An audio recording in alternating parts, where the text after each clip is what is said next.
Hey. Good morning, everyone. How many of you think about whether you walk with your left foot or your right foot when you get up? Would you please raise your hand? And how many of you have recently forgotten to do something you didn't want to do in the first place? Hands, please.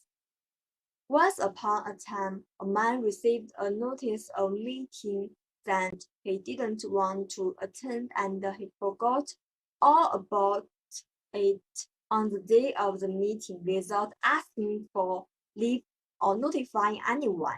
Do you know what the reason behind his was and what caused him to avoid the meeting?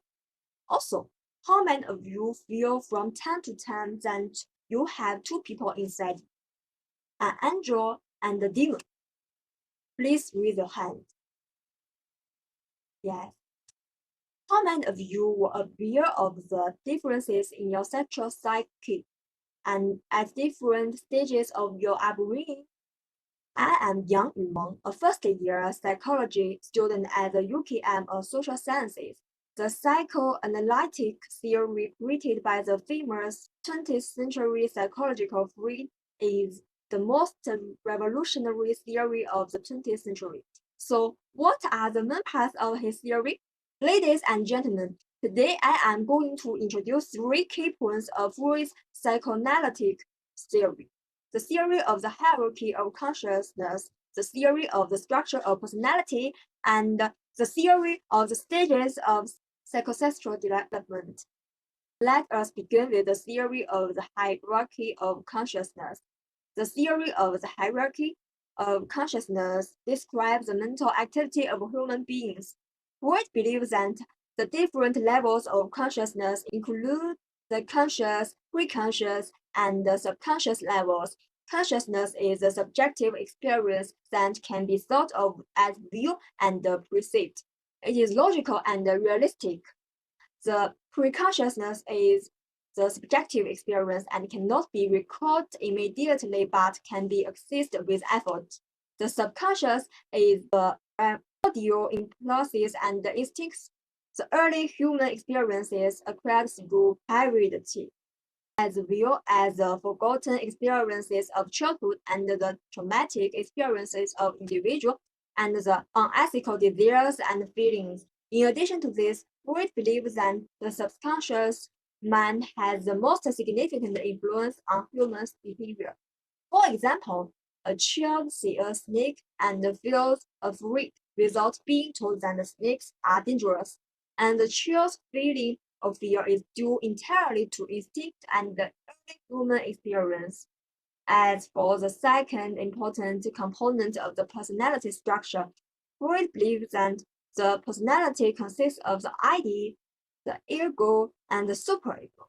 The ID reflects the biological instincts of the human being and acts according to the leader principle. And the primitive person. The ego seeks to enable the satisfaction of instinctual impulses as far as environmental conditions allow, and is the executor of personality, acting according to the reality principle, the real person. And the superego seeks to satisfy instinctual impulses as far as environmental conditions allow, the real person.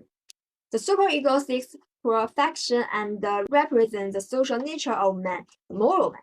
It is also worth mentioning that the ego, the ID, and the superego are normally in the state of harmony and balance, thus ensuring the normal development of personality, and the three are out of balance, even disrupted. Psychological disorders can arise and the development of the personality can be jeopardized. Let's now focus on the third important part: psychosexual development. First of all, the theory of psychosexual development is not only one of the cores of psychoanalytic theory, but is also basis for the development of psychology. Furthermore, psychosexual development is a dynamic description of psychodynamics. According to Freud theory, psychosexual development is summarized into 5 stages: oral, anal, erogenous, latent, and reproductive. Round up everything I've said, Freud's theories can be divided into three main parts. The theory of hierarchy, the theory of the hierarchy of consciousness, the theory of personality structure, and the theory of psychosexual development, which have a significant impact on human psychology and behavior. Thank you, ladies and gentlemen, for taking the time to listen to me. That's all.